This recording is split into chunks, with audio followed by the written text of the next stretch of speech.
Hello, friends of the internet. Welcome to General Nerdcast episode 51. Yeah. I did it. I had to think about it. We made it. I did it. We made it. Today we're going to talk to you about some general nerdy things with Fun Fact Friday with Taylor. Yeah. He's here, right down there. I just did a fusion. Fusion, ha! We're gonna make... Ah! All three of us gotta did it, figure but that yeah, out. we failed. Nice. Today we're going to talk to you about space. Yes. The final frontier. These are the voyages of the Star Trek Enterprise. This is Bobby. I am that guy. This is Tyler. That's Tyler. And this is Taylor. Taylor. The Taylor. Let's present him. The Taylor. I don't know how You gotta move. Yeah. Why do I feel like I'd be like a subspecies? Like I'm the alien. I don't know. My skin should be blue. Yeah. Can you be a Blue Man Group next time? That'd be pretty cool. Yeah. I'll like put like a big strip above my eyebrows to make it look like I have a bigger forehead. That would be so good and happy great. I'll just cosplay next time. Yeah. Perfect. Let's just all do that next time. So, Fun Fact Friday with Taylor is a go, and we're going to talk to you about some space stuff and planets and Pluto and Europa and episode 49. So, Yeah, we got a couple who different wants to things. go first about space and what they can Who's do? going to talk about Europa? Because I love Okay. Europa. I'm Okay. very- Tyler has if- notes about Opa Popa. Yes. Okay, I don't have a ton. I just have some small things that I could find. Wait, is Oh. Europa the moon they're Europa's putting in? fucking cool. Europa Is that the moon they're putting in Destiny 2? No, that is... Now I'm No, looking it I don't- up. I don't believe so, but I'm gonna it might look be. it up. It My might, caffeine it might level actually is be. so high, I gotta move like this real quick. But, so Europa is a small moon of Saturn, I believe. Am I? Yeah. Yes. And it's actually just a little bit smaller than Earth's moon. Can't remember by how much. And it actually has an atmosphere composed of primarily oxygen, which is cool. This is one of the possible planetoid/moons that has a possibility of life on it because of its environment and what's around. At least it's theorized that it could possibly have life on it. Right. Well, it's because it's in a and I don't mean to interject, but so the area that Earth is within from the sun is basically called the Goldilocks zone. Everyone knows the story of Goldilocks and the three bears of, oh, this porridge is too hot, this porridge is too cold, this one's just right. Yeah. Yeah. So that's kind of where like Mars and Earth and what's the other one? The next one, Venus. Well, anyways, but that's like the area where Earth sits within, where it's far enough away from the sun where we can maintain liquid water, but not so far away that we freeze. Yeah. Where Europa, it's a moon of a planet, so it is way outside of the Goldilocks zone. But what influences it is actually the gravitational force of the planet that it orbits, and that puts enough energy, which is converted into heat, into this moon where they can have this atmosphere and the liquid water. It's not all liquid water. There's, Yeah. a kilometer, however much of frozen ice on top of it. But that's why it can be so far away from our sun, but still have the potential to have liquid water. And since we know liquid water is the basis of all life on Earth, Yeah. thinking it will work on Europa as well. Yeah. Interesting. Also, when you say liquid water, I feel like that term is redundant, but I understand what you're saying. Yeah, it's... Also, Europa is Liquid H2O, does that work better for you? well, no, like water is liquid, unless it's frozen, then it's ice, and it's not really water anymore. Anyway, it's a weird argument. in scientific Semantics. terms. Yeah, schematics. So, what was I gonna say? Oh, Europa is playable in Destiny 2. Okay. Yeah, it is gonna be a planet in Destiny 2. Well, a moon, I guess, not really a planet. Playable area. Playable area. Yeah. It's got mostly smooth surfaces for the most part. I mean, there's craters and crevices formed, but that's because it is so far out that the surface is frozen. But like you were saying earlier, because of the energy and movement and gravitational pull underneath the surface, I can't remember how far. It's just kind of guessing on how thick the surface is. There could possibly be unsolid liquid water. Right. Liquid water. Just look at Bobby and give him. Just look at me. Just look at me. Hang on, but you can say like, certain planets they have like liquid methane. Yeah. Where So, here methane With is gas. gas, yeah. So But on other planets, there's so much gravitational force that it makes it liquid. So same liquid water, it still kind of makes sense because you have water. I totally understand how I'm you're just saying it. It just sounds See, the dudes redundant. that start with T's, we're on board. You're the one that's being profiled. it. Well, one of us has to be. We all can't be the same. True that. True that. In 2020, there's actually that's my thought process. What's that? The 2020 years? Yeah, I don't know what I do when I write down stuff. Y'all notes ain't make no dang sense today. Yeah. But in 2020, there's a couple different expeditions or drones that several countries are planning on sending into space to do flybys to get more scans and information on planets. One of the top ones that they're targeting is Europa. And 2022, I believe, the British, European Space Agency, Jupiter Icy Moon Explorer is going to launch a drone or rocket, whatever, into space to do a flyby of Europa plus the other moons of Saturn to try and get some more information. And then mid-2020s, NASA is actually planning on launching something to do additional exploration, information gathering for Europa and possibly a little further out. That is very interesting. Yeah. Yeah, NASA's super interested in figuring out how thick the crust of ice is on Europa, because then you have to figure out because they want to drill into it, or whether you drill, or whether you cut it away, or whether you use nuclear power to melt it. Lasers. They need to do a lot more research, but that's like one of their big things that they're focusing on, which is super cool because that is not one mass of shit within our solar system that has the potential for life. That's two in one galaxy, one solar system. Yeah, two. There are billions, trillions, quadrillions. Well, they say there's like 40 billion planets that are habitable. So yeah. That's fun. Yeah, I just think it's funny how many like satellites and stuff we've just launched into space and just let go. Like spend millions of dollars on this satellite and then just launch it and then just we'll never get that again. Like it's gone forever. Send us data till you're outside of cell service. Yeah. Yeah. I think that's kind of funny that we just launched. Well, that's actually flybys.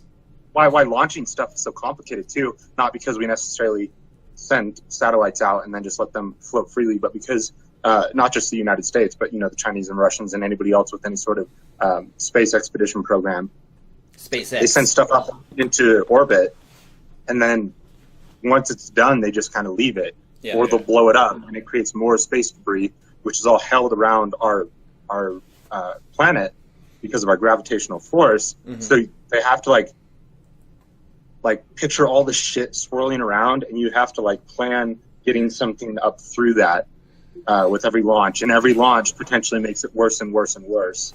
So it's we kind of limit our own. WALL-E. Oh. It's like in WALL-E. Oh, yeah. Like the sky is just filled with space debris and you can't see anything. That's real shit, dude. We're limiting our own space exploration because of, I don't want to say how careless, but how naive generations have been in the past about what we're putting into our own orbit. They've and the challenges. Everything. We're going to have to start employing trash men for space expeditions for collecting all our junk. I think the Japanese actually developed something where there's some sort of solar net that can help clean some stuff up. Huh. Oh, that's cool. I don't know, and I'm not going to double down on that because I didn't research that before this video, but I did hear that someone was developing a big net that would help clear stuff up. Oh, that would be pretty cool. Plus, I mean, you can get material back from that if and study that material in itself. Yeah. Right. And find life that is stuck to it. Bah, bah, bah. Or somebody's like, Ted, What a Ted twist. made this piece. Somebody's just up there like writing on it. Ted was here. Yeah, so we're ruining the atmosphere with space debris and Europa's cool, and that's why I'm going to visit it. I got flat. I'm not just practicing my Tai Chi. Are you sure? You could. I mean, it looks good. No, maybe that's how Tai Chi was developed. Is people were just squatting eyes, and someone's like, "Hey, what are you doing?" And he's like, it's a form of meditation and martial arts." I'm martial artsing. Yeah, we're like tied on my chair. Okay. I'm gonna get it. You keep talking. Got it. There we go.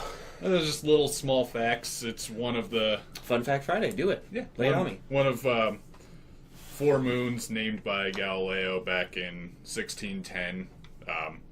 He named Io, Ganymede, and Callisto. I might be mispronouncing the last 2, but pretty much he named those moons. And I think there's actually a little controversy on who actually named them because of the group he was working with. But essentially, it was an organization that Galileo was in Galileo. who found the moons and then discovered that 2 of them were actually separate. I think it was Io and Europa, where because of the way they were looking at it, they looked like one mass. But the next day when they checked it out, they actually discovered that it was 2 separate moons. Oh, okay. Well, I mean, one of them found it, and the other one found the other one. Yeah, And essentially. Galileo took both. Just in case any of the viewers that will be watching this don't have any sort of idea of how things like this are discovered, it's not someone looking up in a telescope and tracking something, and being like, "Oh, that's moving. That is a planet. That is a moon." You observe like a still of what something looks like, and then like Tyler was saying, the next day or the next week or whatever, you look at that exact same spot and you don't move anything, and you just see like if there's shadows or if anything's shifted or if anything is like reflecting differently. So there's a lot of observation that has to go into it. It's not like these guys just looked up and like looking at our moon or something, and they're like, "Oh, there's something big up there." Like you're just contrasting like movement, like such slight movement against a background. Yeah, yeah. It's like they just look up and like, "Oh shit, that's a big thing up there." Okay, that one is called Io now. like Majora's Mask, you just have like a moon with a needle. Yeah. Every time you wake up, it tells you how much time is left. 24 That's hours a remaining. by the way. Yeah. Real cool. Yeah, that's fun. I liked how they used like the exact same assets that they had for Ocarina of Time, and they're just like, "Nah, this shit's on point. We're just gonna make another game with the same stuff." And it's what? Yeah. Like, no updating our hardware, no updating our graphics. Like, not the same shit, new game. Yeah. Same shit, new game, masks. Boom, done. One thing We're not talking about games this time. We're talking about space. Yeah, I know. back into space, guy. I'm sorry. I apologize for my actions somehow. I feel like Taylor was the one that brought up. What? Something happened and we got to games. Back to space. Back to Europa space. takes about 3.5 Earth days to actually orbit Saturn. Did I just jump planets? I might have. No, you said Okay. You're still doing it. You're nailing it. You're nailing this. Yeah, so 3.5 days to actually orbit its homeworld. My brain is not fully functioning, I don't think. And I don't really have anything else on Europa. I don't know if you guys want to throw in any more facts or if you have anything. I don't have anything in Europa. Oh. Taylor? Oh, sorry. Sorry. I thought like you said, like you were going to follow it up with something. So. Oh, sorry. I do that sometimes. Yeah, I mean, I everything that I would say about Europa is just like, I don't want to say speculation because I didn't personally research, so I don't have like hard facts about Europa.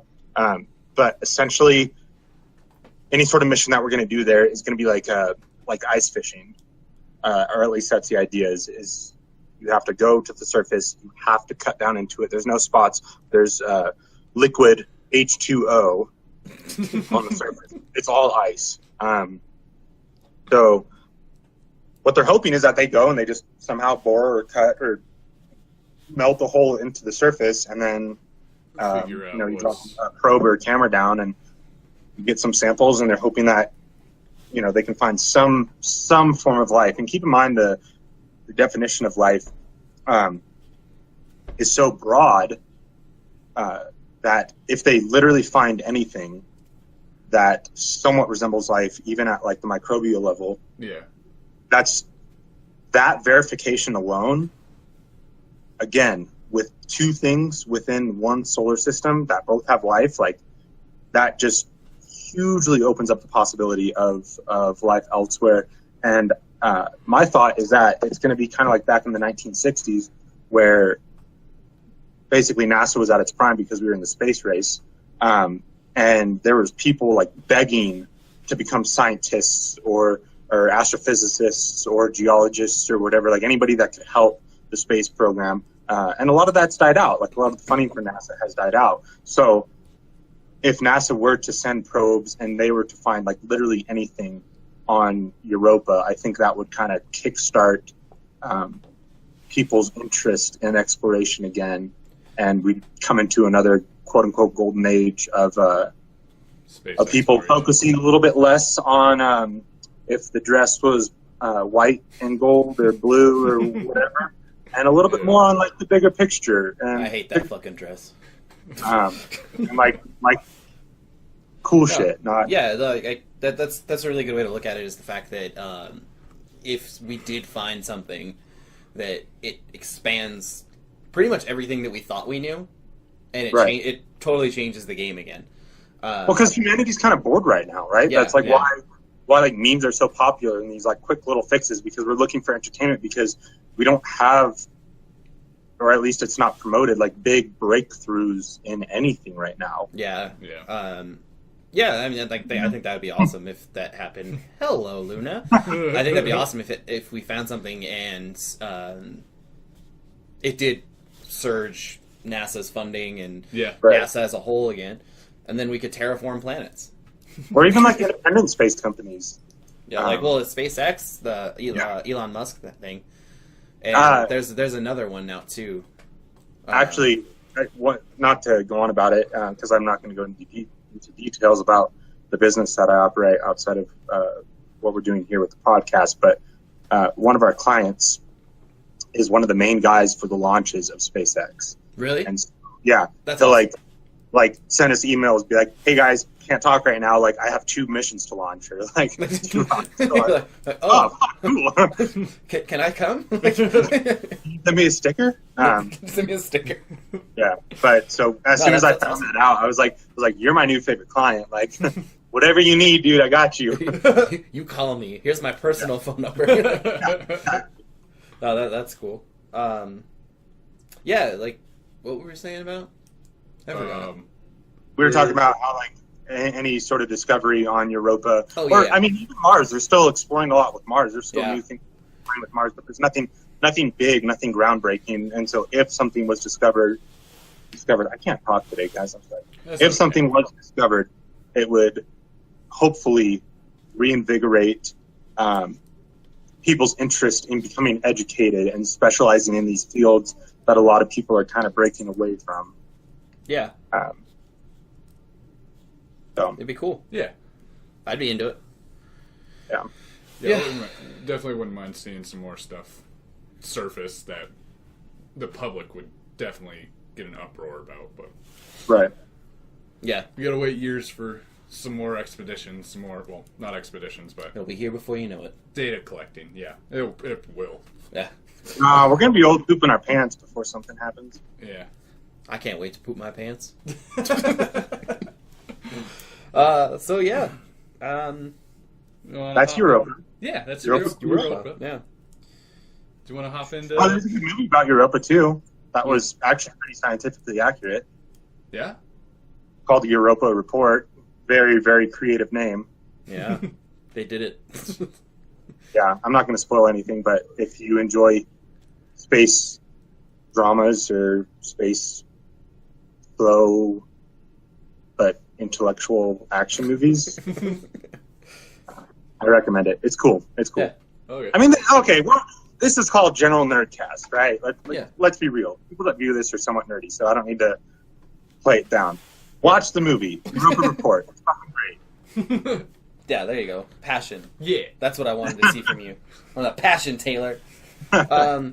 So yeah, like I said, they think that there's like 40 billion in like the universe, and if you want to get into the multiverse, we're gonna talk a whole new thing. But Do you want to talk about the multiverse? I know like a bit about it. I don't have notes on it. No, not really. Just the parallel universes and multiverses and Yeah. whatever knots. 40 billion Earth-sized planets that are habitable is what they assume, because obviously we haven't seen all of them. Yeah. Right. But yeah, they're orbiting in the habitable zones, and like 11 billion of them orbit like Earth sun-like stars, and the nearest one is like 12 light years away. But what you got to keep in mind too, That's and far. something that in my opinion is a really fun to think about, is everything on Earth, including Earth, is made from like literally the most common elements in the universe. So we, in theory, we're kind of inevitable. There's so much of what we are, carbon mostly, Yeah. that we're supposedly really common. So just because like Earth lives within a habitable zone and we have life that of the elements in the universe are very common, like we almost seem plain. That's not to say that it is at all outside of the bounds of the possibility of planets being inside or outside of the distance from Earth and our sun, as well as, you know, the mass of the Earth, and made from more rare elements. I mean, it's all so possible.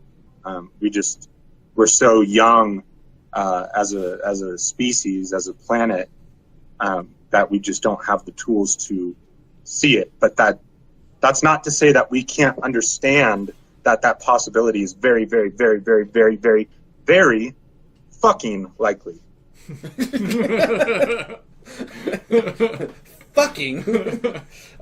Yeah, no, that's a good way to put it. We're all just a bunch of basic bitches because we're basic life forms. We really are. Yeah, and like you said, it's crazy to think like how basic we are and how young we are as a species, but like the possibilities are endless of anything, of any kind of life, just because of the things that can happen with like energy in itself is a big part of all of that. Right. Because energy is something that you can create, but you can't really ever destroy, because energy is just energy. It's what it is. And with enough, can't think of the right words that I'm looking for. Help me out, Tyler. Science. Enough what? What'd you say? Science. No. God damn it. Primordial soup. Well, okay. Think God of damn it it, this what way am I too. thinking of? I know that we're not going to talk about multiverses, but Yeah. what we're talking about and what, you know, not everyone, what most specialists research is our universe. But Yeah, if they don't try to go there's too a far. possibility of a multiverse, the laws of physics could potentially change. Mhm. And with that, elements can react differently. So to think that we're so special is not Yeah. true. Like you're thinking about one planet within one universe where there's mathematical calculations that can pretty accurately, I shouldn't say prove, because again, we're so naive, we can't prove any of this, but pretty accurately describe and how everything would change. And then that's another couple billions of planets that could also, you know, have life or develop like us. So it's big. We can't understand it, but space is big. Molecules. That was the word. Molecules. Energy and molecules, the way that they work and how it creates life. That's what I was trying to say. Got it. God damn it. That's what I was getting at earlier. Protons? But, what? I said protons and Jimmy Neutrons. Yeah, Jimmy Neutrons, my boy Jimmy J's. Jimmy John's. We had Jimmy John's for breakfast. Yeah. It was good. Yeah, you guys were texting about that earlier. You guys got Jimmy John's early. Yeah. Yeah. It's good for you. Is that like a sandwich place? Yeah. Yeah. Okay. I didn't know if it was sandwiches or burgers. I was going to text you, but... Nah, sandwiches. Sub sandwiches. Well, they also have like regular. No, I'm not gonna get into. Yeah. Science. Science Okay, back in to space. Yeah. What was I gonna say? I had a thing I was gonna say. You were talking I don't know, about somebody else molecules and the Yeah, it's just energy. like the way that molecules and energy works. To think that there are people naive enough to think that we're the only life in the galaxy or universe. Like, get the fuck out. That's kind of what I was getting at, but I couldn't find the right words, and I sounded like an idiot because I'm kind of dumb, I guess. I don't know. Get the fuck out. Just get the fuck out of here, yeah. Do you want to I mean, that's part of... And again, this is not to discredit ourselves. That is all part of how the human brain works. I mean, if you think back to the time where people, they blame like bad crops on witches or something, it's not because they were fucking stupid. Yeah. It's because that made the most sense to them at that time. I'm not going to go deep into any sort of religion, but that's essentially what the basis of religion is people wanted these answers for something and they didn't know how to explain it, so they attributed it to something else. Claiming that there's a multiverse is just us not understanding the vastness of everything else outside of our planet, so we're blaming it on something else, or we're claiming that there's something else. That's not to say that any of this is true, and someone 1,000 years from now might look back on the science and the physics and everything that we have right now and be like, these guys were fucking idiots. Like, they didn't understand this? Yeah. But we to say we're not saying that it's not real. Yeah. I'm not saying that there is a multiverse, but I'm not saying that they're correct at the time because isn't. Because that's as much as they can prove. Yeah, To have the mindset to think that because that's what can be proven, that must be what is true, instead of the mindset of, okay, this is the best that we have right now, but we could be wrong. That's so limiting as a race, as a species that's trying to grow. Yeah. So. Everybody just poops on their own butt. I don't know. I don't know what's gonna say. Go at the poop a lot, don't you? Yeah. So sorry, Bob. Poop's were you good. getting your notes, or were we just kind of? Oh no, we're just kind of spitting it. I don't know. Okay. I didn't want to dive into mine if you were starting to dive into yours. Oh, you can go into yours. Well, what are you going to talk about? I was going to talk about the Kepler Space Telescope. Do it. Do it. Okay. No, Hey. What? Do it. Okay. Okay. It's named after an astronomer called Johannes Kepler.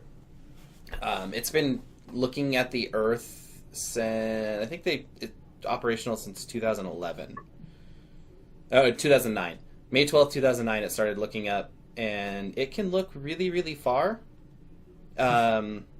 It's designed to survey a portion of the region of the Milky Way, kind of like what Taylor was saying, where it takes pictures of certain spots, and then it'll take a picture again in 12 hours, and then try to figure out what's going on out there, because no one knows what's going on in space. Nope. So it's part of the Discovery program, so that they can find new planets and stuff. It's found, I think, 15 planets that are habitable. That they found so far. Yeah, the one that is most like the Earth is the Kepler 4. No, 3 or 4. 4. They found 4 super Earths. Super Earth. Yeah. And the one that's super. Yeah, Cuber. And where was I? It's a puppy. Hi, Ghost. So happy. It 1,284 exoplanets have been found by the Kepler Space Telescope. Yeah. That's a lot of fucking planets. But it's found 4 that are in the habitable zone related to their stars, that they consider things that we could move our species to the planet. Yeah. The Kepler 438b, Kepler 442b, and the Kepler 452b, and the 440b. The 440b is the super Earth. Got it. Yeah. Yeah. So, Kepler Space Telescope. Yeah. It's looking for new planets, exoplanets, other things, red dwarfs, all the space stuff. All of it. And it can see really, really far. That's the exact mileage how Yeah. far it can see. Re- Really, really. really, really. Well, let's see. It's really, really out there. Never even got to find it. It says, like, all this stuff, but I don't know what any of this means. They're all big words. I'm not a scientist, Taylor. Okay, I want to touch on two things before I transition into mine. One, Uh-huh. it is very important to remember that everything that we observe outside of our planet is all subject to the speed of light. So just because we're observing something right now doesn't mean that that's what it looks like right now. That just means that's what it looked like within the time that it took for light to travel from it to us, which is why a lot of people can say that they can observe the Big Bang and the start of the universe as far as they look out, because there's like a horizon, there's an end to what they can see, and they can calculate how long it has taken light to travel that distance, and like, okay, well, that had to have been the beginning because we can't see anything else past it, and with the speed of light we should be able to see something past it, but this is the wall that we're hitting. So again, everything that we're looking at, even planets that we're discovering, and the farther away that they are, and we think that, okay, these might be habitable, we might be able to move, it's important to keep in mind that that is not the state of what it is right now. So we might see something and be like, oh, this is almost exactly like Earth, this is perfect. But it also might, what we're observing might also be like 100,000 years ago. And so by the time we get to it, it could be like Mars, where Mars once had liquid H2O, and now it's not there. Yeah. So just to kind of put into context of what we're observing, it's not like looking out your window and you see like a bird fly by. Like, we're not observing real time visions of what these planets are. It's all thousands, 10,000s, hundreds of thousands of years ago. And the light is just reaching us for us to see it. Yeah, it's just like the Kepler thing is, it's out in space, and it just pretty much takes a picture, sends it back to NASA, and then takes another picture, sends it back to NASA, and that's how they found all those things. They've found, since 1988, they have found over 3,000 exoplanets. Mm-hmm. Specifically, 3,621. In case you're wondering. Give you real numbers. Specifically? Where was I? I keep like losing my spot. Losing yourself. Let's see. Watch out, Ronaldo.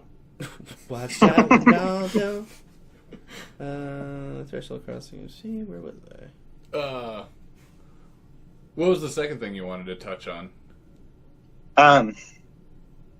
So this all kind of goes back to how Bob's talking about us discovering planets. And so keep the word planet in mind with what I'm eventually going to transition into. But real quick, that one-way mission to Mars, you guys know about that, right? Where there's, tens of thousands of applicants and people who... Oh, yeah. The one-way trip to Mars, no trip back. You're going to try to, put some sort of station on it. Yeah. Would you guys do that?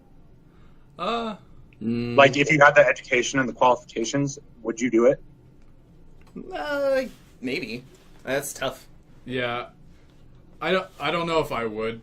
It sounds really interesting, but I don't know. That's hard to say, because if I had all the qualifications, if I had the knowledge to be able to help create stuff, I'd probably be a lot more inclined. But at this moment, without knowing all that I would need to try and provide to help sustain, sustain a habitable area for people to live there or learn and explore and whatnot, I'm kind of unsure how life would be, or how much I would be able to not commit, but help provide or help support. So I think at this moment, without any of that knowledge or expertise or anything, I would have to say no. Yeah. If I had all of the stuff, I don't know. Even then, you're still... Yeah, I'd be like... Because, you're never coming back. Yeah. It's a little bit harder for you, Bob, though, because, you got a little Bambino Oh, baby I guess girl. that's true. I guess That's in the back of my head that does kind of factor in, but I wasn't thinking about that. But I don't know. Like, that is a fucking commitment. Yeah. So I mean, I don't know. Fuck, I don't know. Hey, you're gonna die. Yeah. Yeah. Okay. You're gonna die. It'll hopefully be on Mars. Yeah. And You'll hopefully make it and live there for a little while. Well, I'm just saying, I would do it, you 100%. do it. Yeah. Well, it's because you're a man. No question. Huh? It's because you're a real man. Oh, I thought you said it's because you're male. It's like, what? You won't get any mail in space, Taylor. I'll bring mail with me and prove you wrong. I'll Snapchat you from Mars. You just bring all your mail for like a year with you so that you can get mail for fun. But my mindset is the people that are going to be in books like for fucking ever. Yeah. Like these are going to be the dudes that if this Mars thing goes as intended are always going to be remembered and praised as these pioneers. And for me, being able to better humanity, I have more of an interest in than being comfortable living out my life with my family. And that might be because I'm single, because I don't have a kid, because I don't have any real ties or commitments to anybody besides my dogs. But just the prospect of being like you were part of that team that like brought our entire planet to the next level, I'd be like, yeah, I could do that. Like, yeah, I'm in. All right. Taylor's in it for the fame, the glory. Yeah, hell yeah. That's You solidify like your family name for generations. Like, yeah, okay. Wait, your grandpa was that motherfucker? Yes, he was. Yeah. And then he'd still get beat up in school. You nerd. I think every episode I'm going to talk about like some nerdy kid getting beat up in school. Like, wait, your dude or your grandpa's like the dude that saved our planet? Like, yeah, you fucking nerd. Like, yeah, your family saved the world. you like space, huh? Shut up. No, like, and the process that a like raw light image is what they call it before it becomes a planet. The process it has to go through for them to find out if it is a planet or not is super extensive. Like, they have to take multiple pictures of the same spot, like we said. Yeah. And the way that the light bends around it is how they figure out how big it is. And if it's not big enough, then it's not a planet. Like Pluto is not a planet. Yeah. And it's like it goes through 2 different inspection rounds. And it like the first round only takes a few seconds per like picture per target. And then after that, they have to do like the noise that the planet makes, and eclipsing binaries, whatever the fuck that means. But the process for them binary means they're measuring something else that's moving around it. Yeah. But it's weird because not everything that they find has to go through this process. It's only some of them. So I don't know, like the process of discovering a planet and then proving that it's a planet and then showing it to everybody is like so extensive and long that the planets that we find we probably have had on record for years before they're like, this is a planet, this is what it looks like, this is what it sounds like, and these are the things around it. Yeah. Here you go. Planets. Space planets. So that's a really good segue into my notes and what I want to talk about. I did it. Real quick. I might have this backwards, but you were talking about measuring like light and the way that it moves around a planet. Yeah. I think that the way that it works is the more red light is, the closer it is, because the frequency that light travels, the kind of faster it's moving from its source, those waves make it appear to be more red, where the longer it moves, it kind of starts to mellow out a bit, and then it starts to look more blue. So it's either red is close and blue is far, or blue is close and red is far. But I think I think that it's the more red something is, we know that, and the more Yeah. blue something is. I don't remember, but they Farther do. away. Yeah, they do the same stuff in like reading stuff off of Blu-rays and CDs. Like that's why Blu-rays Okay. are blue. Is they can store more information in the blue Okay. format. So Okay. unfortunately, I'm not sure which is which. So Hey, man, we're close. We're science. we're on the same page. We typically talk about video games, but we're getting into science right now. Space. So we're doing a good job no matter what. But so anyways, what I wanted to talk about was planets and what constitute as a planet, the discovery of planets, the definition of planets, and it will all come to a climax at the end, if you will. But so I guess I'll start with the definition of a planet.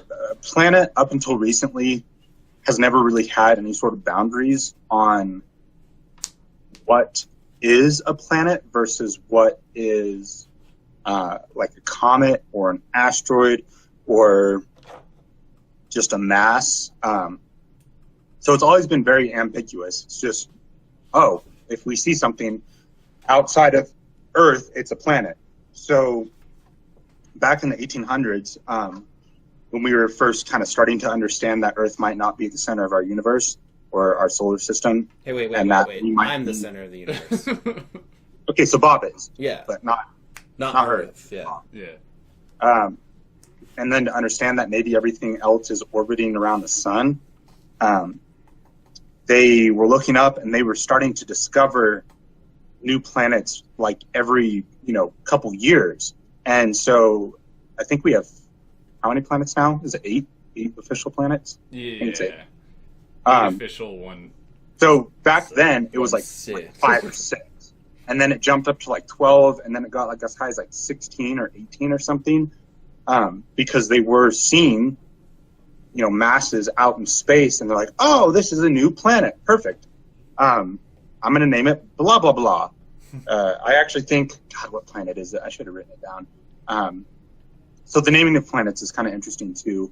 How I think it's all taken from like Greek mythology, and then it's Yeah. named after Roman mythology or something. Yeah, a lot of Saturn's moons or Saturn and Jupiter, I believe. A lot of those were named after Greek mythology, and Yeah.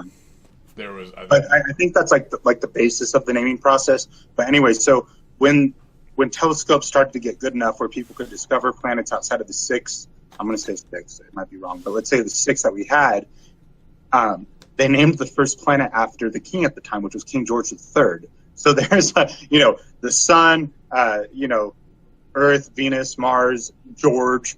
George. So that lasted for about 50 years until they're like, hang on, we got to change this. This doesn't, Hey, hang on. King George was kind of a dick. yeah, this doesn't quite follow the rules. It doesn't roll off the tongue the same way. Yeah. So anyways, that was just kind of funny. But so, the better our telescopes got and the more we could kind of look around, we realized that a lot of what people had observed and named as planets weren't actually planets. They're actually asteroids within the Kuiper Belt.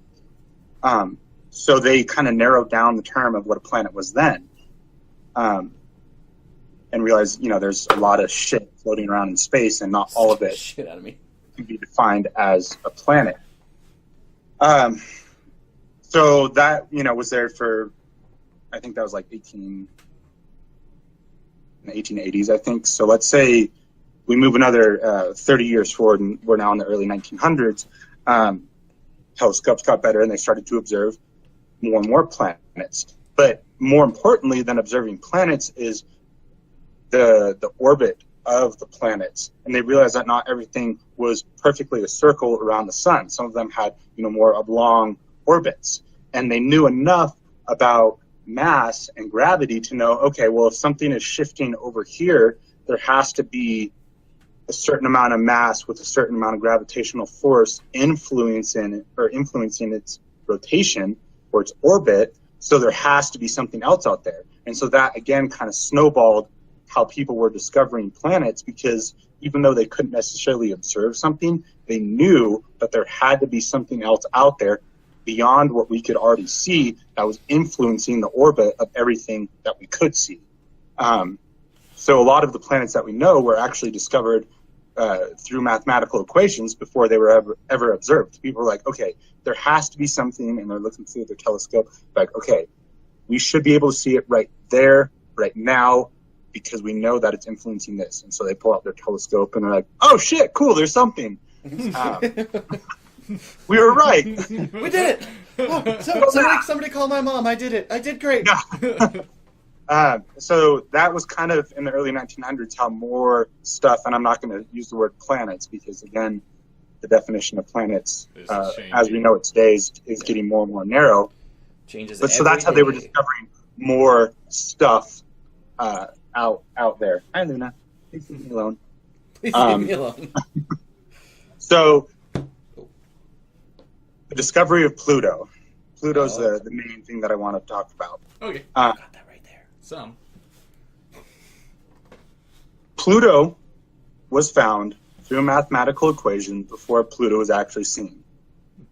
Pluto was originally called Planet X. Yeah. Everyone was looking for Planet X. They didn't have a name for it because no one could see it, and they only had theories, again, because of the gravity, and they knew that there had to be something else out there pulling on either moons orbiting around a planet or the actual planet itself. They knew that there had to be something out there. So they called it Planet X. And this was back in 1915, I think, where they knew that there was something out there, but no one had observed it yet. But they knew it. So 15 years later, in 1930, Pluto was actually discovered. And Pluto was named, and Pluto was classified as a planet, which was supposedly our 9th planet. When that happened, that is also when Mickey's dog Pluto was made. And that's kind of why a lot of people had a really hard time understanding that Pluto wasn't actually a planet, because everyone grew up thinking that Pluto was a planet. We had, Walt Disney with a very iconic American animation with, Disney. Yeah. Disney. That one guy. Yeah. So anyways, I'll dive into my notes because I've gone on enough of a tangent. Never enough. So yeah, its location was predicted in 1915. It was actually discovered in 1930. Again, people looking for Planet X, that's what they called it. Eventually, it was found, named Pluto. So let's roll it back a bit. Back in the 1800s, when people started discovering stuff within the Kuiper Belt and they were calling it planets, and then they realized that it wasn't a planet, they said, okay, well, maybe we're not discovering new planets. Maybe we're just discovering a new chunk of stuff in the universe. So we need to rethink what our term is. So that happened back in the 1800s, and that's how asteroids and comets were defined outside of planets. So flash forward to 2006, when Pluto was still considered a planet, and they started to notice so many other things outside of Pluto and how small Pluto was. And they said, okay, well, we've always called Pluto a planet. It's in so many textbooks, but Pluto is not quite the same as all of our other planets, so we might need to redefine it. And because it was an American that discovered Pluto, by the way. Yes! USA, because Americans, USA,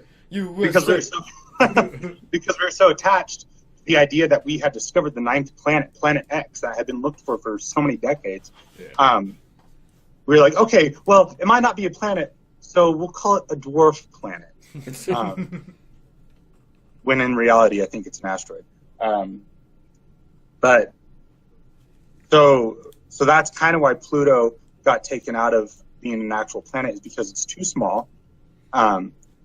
It's not spherical enough. It doesn't have enough mass. And it's so far outside of everything, but mixed in within other clusters of objects like itself, that you just can't call it a planet anymore. And I think the definition of a planet right now is it round? And again, the definition of round, because even the Earth, we have our, what is it called? Like how our C's at the end, we kind of look more like an egg shape at any given point. Oblong, yeah, kind of shape or something. So while the Earth is round, it's not a sphere. So eventually they might change the definitions, and we might gain or lose planets based on if something is round. But right now, is it round? Okay, yes. Has it cleared things within its orbit? As in, is it still crashing into stuff? Is it still building its mass? Or does it have a solidified orbit and solidified satellites or moons, whatever you want to call it, orbiting it? And that's where Pluto falls short, because Pluto has not. There's many other objects like Pluto that are the same size and the same mass as Pluto that just weren't discovered at the same time as Pluto, which means that these objects can come out of nowhere and hit Pluto, and then Pluto gets absorbed into them, but it's mostly the other thing and not Pluto.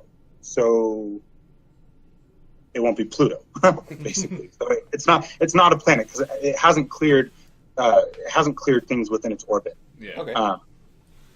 If I don't know if that makes sense, but no, it does. I mean, it's still essentially it's still growing in a way. If you wanted to, well, not necessarily. There's enough stuff like Pluto following the same path as Pluto that Pluto could get wiped out at any moment. So Pluto might not grow, but the other thing that hasn't been named, that hasn't been classified as a planet, could grow, or Pluto could start hitting enough stuff, and Pluto itself, the object that we're tracking, could grow bigger and bigger and bigger, and eventually clear its orbit, and then, hey, Pluto's a planet again. Yeah. Okay. But it could also easily be annihilated and absorbed into something else.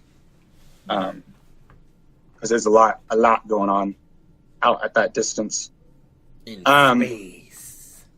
And then just something kind of fun to wrap up my notes about Pluto is one of the main guys who you probably haven't heard of. His name is Neil deGrasse Tyson. He's a dude that's super smart. Isn't he some, like, I don't know. He was in the epic rap battles of history. So he was the astrophysics black guy. That's all I know.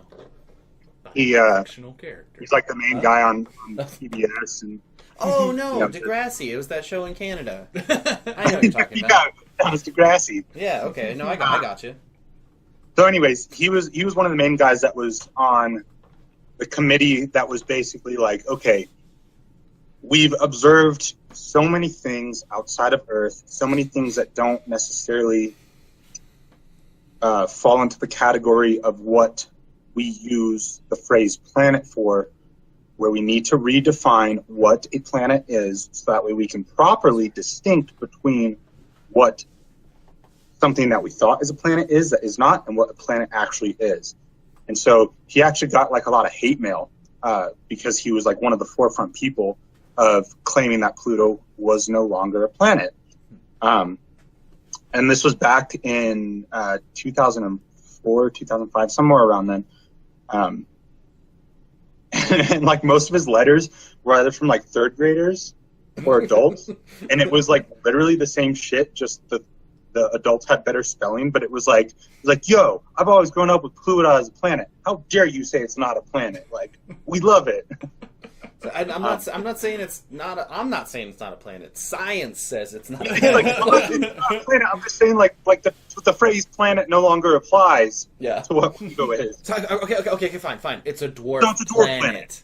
Yeah, big and small, like a Mini Cooper, like those hybrids. Okay, well, they're not exactly a car, so they're hybrids. They're minis. Like, it's like a moped. Even though they're not small. We all have four wheels. Yeah. Pluto has mass. Yeah. So that's kind of like the soft term, but really Pluto, it's not a planet. It's nothing more than just debris floating around in space. This whole Pluto conversation has got me thinking about Rick and Morty. Yeah, Pluto's a planet. Is there an episode of it that does that? Yeah, where like Jerry's trying to he says it's a planet, and then the Plutonians come down and kidnap him, and like they're using him as like a political spokesperson, saying like trying to get people to people on the planet to think that it's a planet, even though like they know that it's not a planet, and they're making they're siphoning energy out of the planet and making it smaller and destroying Pluto. But they don't want the people to know, so they're using Jerry as like a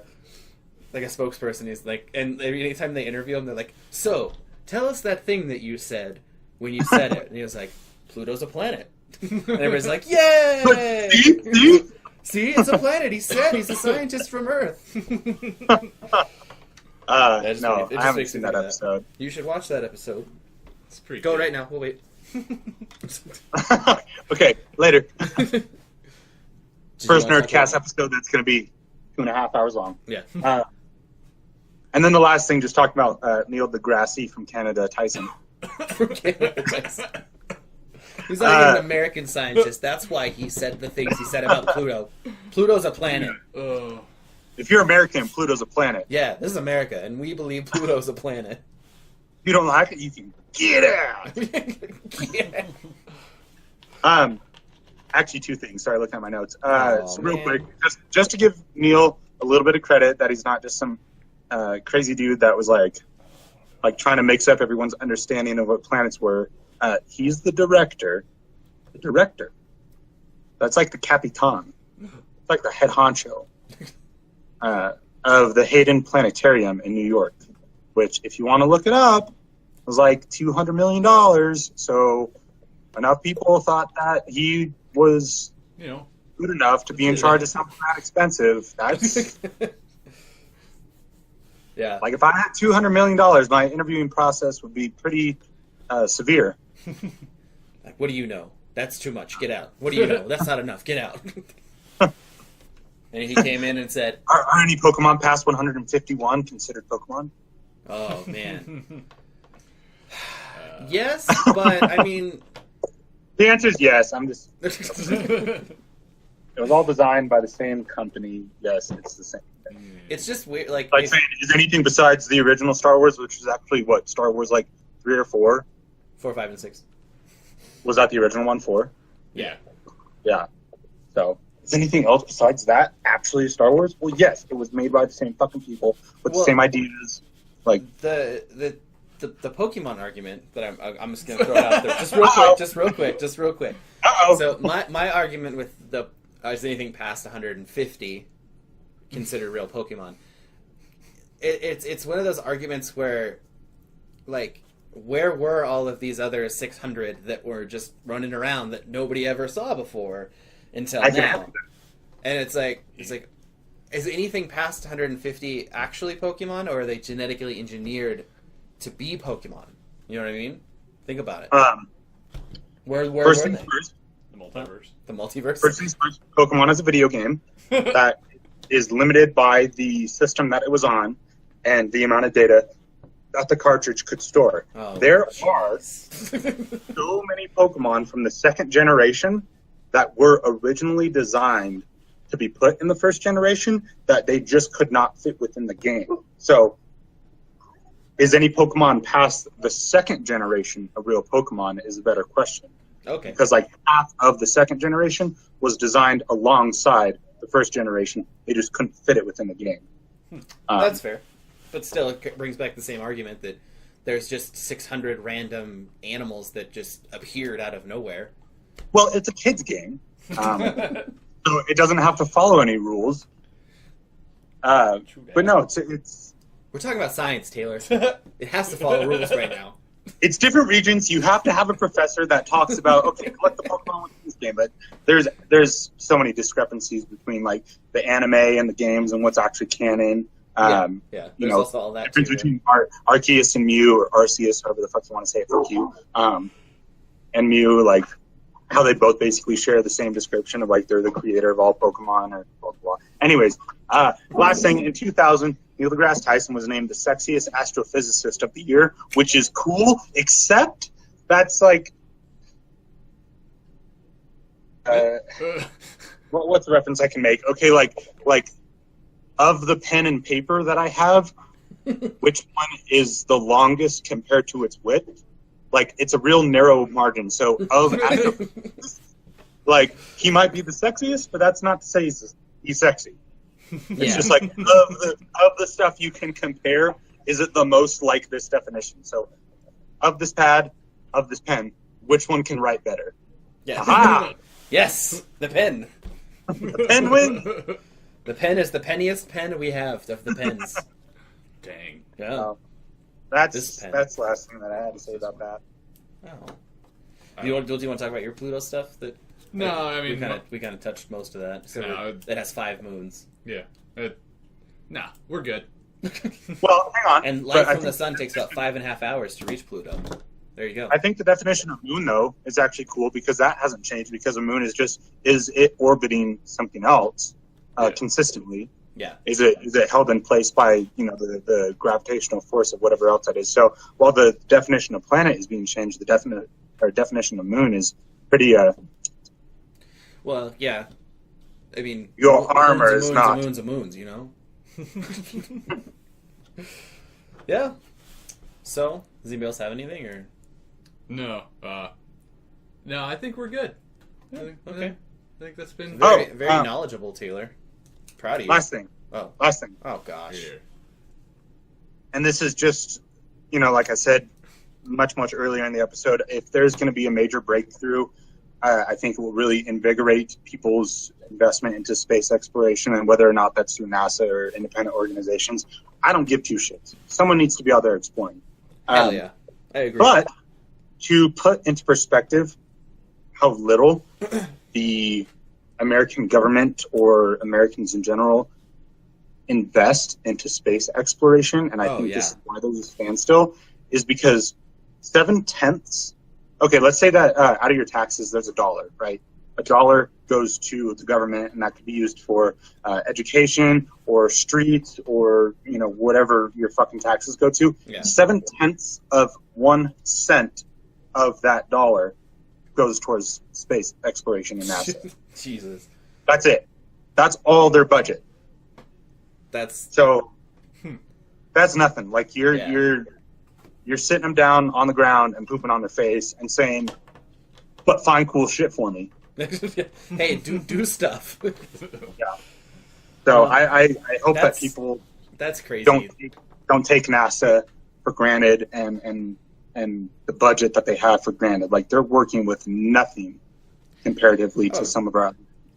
We all take NASA for granted. I mean, if you think about it, like they're doing all this crazy stuff and they're inventing stuff and finding stuff, and we're just over here like, "Hey man, did you check out this meme that I found yesterday? Why haven't Isn't you that found life? funny? dude? Oh hey, check out this fidget spinner, bro." Oh my.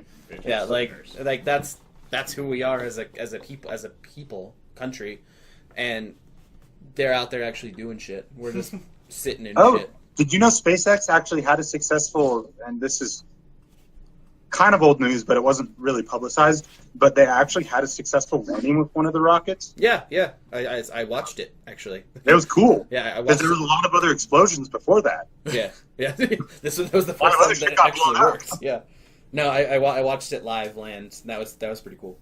Yeah. It was just like a live feed, and it was But like really cool. nobody fucking talks about that. Like Yeah. that's not shared around. Like people aren't stoked about that anymore. It's just like Yeah, they like it's like almost like well, why hasn't it happened before? Like, what took so long for it to do this? And it's like, fucking damn motherfucker, shit. you can't just do that. Like, Hula hoops and yeah, video games. First shot. yeah, yeah. Hoops and video games. Yeah, no, I mean that was very. That's all I knowledgeable got. Conversation.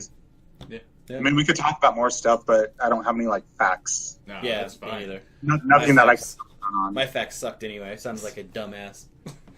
Well, Hey, okay, hang on. what? So let's. Actually, I don't know if we want to make it a topic, but Do it. 2 movies that are somewhat comparable, but one of them was way more scientifically accurate. Armageddon and Deep Impact. Yes. Those 2 movies about the comets coming towards Earth. So Armageddon is the one with Bruce Willis, and Yeah. they're supposed to go and take nukes up, and they like have to drill down because they're oil drillers, so Yeah. qualified to drill down hundreds of meters into a comet in space, and put a nuke in there and then detonate the nuke. And Yeah, it's supposed well, I to. of course. Here's the comet. They're supposed to blow up the comet, which creates this field that just goes past the Earth, as opposed to one thing just Yeah. the Earth. So that one, while entertaining, is like super, super scientifically inaccurate. Like if you just take one big mass and you explode it, it's like buckshot from a shotgun. Like it's just a bunch of other little things that are still going to hit. And no, because if they get it right in the middle and it explodes, it splits it into two pieces perfectly and it goes right past the Earth. Everybody knows that. It doesn't happen. You No, have it to Remember be they a blew it good up in driller. fictional heads? Okay. If you drill well, you can do it. Yeah, it just Alright. Steven Tyler has this song in that movie, and his daughter, Liv Tyler, she's hot. he can speak Elvish, so. Yeah, that's pretty cool. If you want him, come and claim him.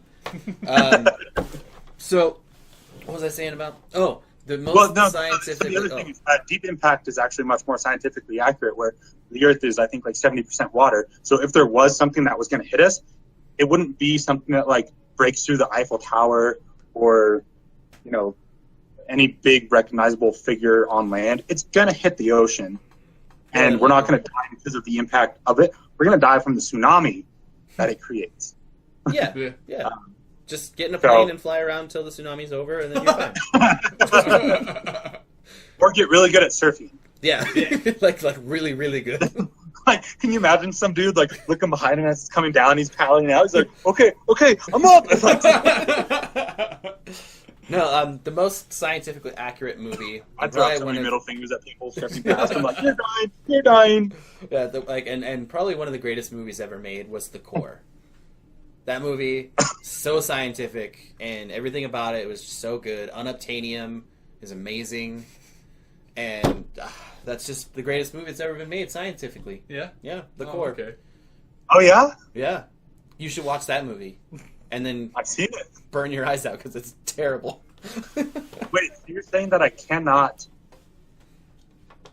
What's the word? I cannot start the circulation of Earth's core by placing nukes and exploding them? Is that what you're saying? I'm not saying you can't, but... Because I can show you my paperwork of my sketches of me doing that. Like, I bought like 6 shovels. I have shovels. It's real. I'm going there. Oh, god damn, that fucking movie. Or like the birds getting thrown off because there's no more magnetic field. Yeah. Didn't the core of the Earth stop because they made some like earthquake machine where it could cause earthquakes wherever they wanted? Isn't that Yeah, like, they were trying to influence. Yeah, it was something like that, like something that was developed for war, basically, for a government to stop the Earth's core. Yeah, and it stopped the core, and they had to go down and restart it, and everybody But died. to that movie's credit, it was kind of cool how the prick writer dude, how he ended up like being pushed out in one of the little nuke capsules, and he's just like smoking a cigarette, talking in his own thing, like being a cocky asshole. Yeah. Like that. If I was in that situation, that's how I'd want to go out. Like I would just be laughing about the situation, just be like, "Fuck it!" Like here's my last memoir. No one's ever gonna listen to this, but I'm doing it. I love my dogs. One of them's Fluffy, One of them's Fluffy. Suck it. and then you explode. Yeah. And then they ride the force of the nuclear explosions like back up through the core. Yeah. Oh, that's a great movie. Science. That is science. Yeah, science is great. Yeah. Do you have anything else you want to talk about that thing? Nah. We can end it here. This has We're been not gonna talk about the Eve thing? Nah. I just want to say last thing, like seriously, I know that most of what we talk about here is video games, and while it's fun and it's a nice relaxation or distraction away from the normal life, if you have any interest in space, or not necessarily even space, but any sort of scientific field, like look into it. You know, try to get motivated, because we need people like that. We need people who are smart. I'm not smart. Me neither. I'm an idiot. Science shit, but if any of this like kind of makes you motivated, like seriously look into it, because we need people. Agreed. Humanity needs people. Agreed. If you are somebody who loves science, dig it, get into it, and do more of it, and make the world a better place with your science. So, this has been General Nerdcast episode 51. Fun fact. Yeah. You got Fun red Friday hair. with Taylor. Right. Yeah. You did it. You Now it's fixed more it. accurate. More accurate. What was I saying? Oh, yeah. If you have any questions, comments, concerns about what we talked about today, you can email us at generallurcast@gmail.com. We have a Twitter and a Facebook. It's all General Nerdcast. Patreon page, if you would like to help us out and grow the show, become much more better, then you can go to patreon.com/generalnerdcast and help us out there. Anything else? Like us on YouTube. Oh yeah, subscribe, follow, like, comment. subscribe, comment, say And- nice things about Taylor. Oh. Yeah, Hope you guys all enjoyed. yeah. Hope Oh. you enjoyed space science. Yeah, sciencey space. And let us know, because, like I said, this is kind of the first one where we've kind of derived away from video games. Yeah. We just want to talk about nerdy stuff. If this is content that you guys enjoy, if you enjoy us deviating away from 100% video games, let us know, because we could talk about movies, movie reviews, music, and really anything. Yeah. The So let possibilities us are know. endless. Or let us know if this episode was dumb and you just want us to talk about video games. Like, that's Yeah. cool too. You can do that. I A lot of sounded video like an games. idiot. I feel like an idiot now. But Yeah. If you're listening to us in the morning, hope you have a great morning, great rest of your day. If you're listening in the afternoon, great lunch. Have many good times for the rest of your time alive, awake. And if you are listening to us in the evening, do not do it while you are eating dinner. Do it while you eat dessert. You can listen to us, fill your brain with sweet words, and you can eat sweet stuff, because dessert's awesome. Yes. If you listen to us right before you go to bed, have wonderful dreams of cute people. We love you. There. Smooches.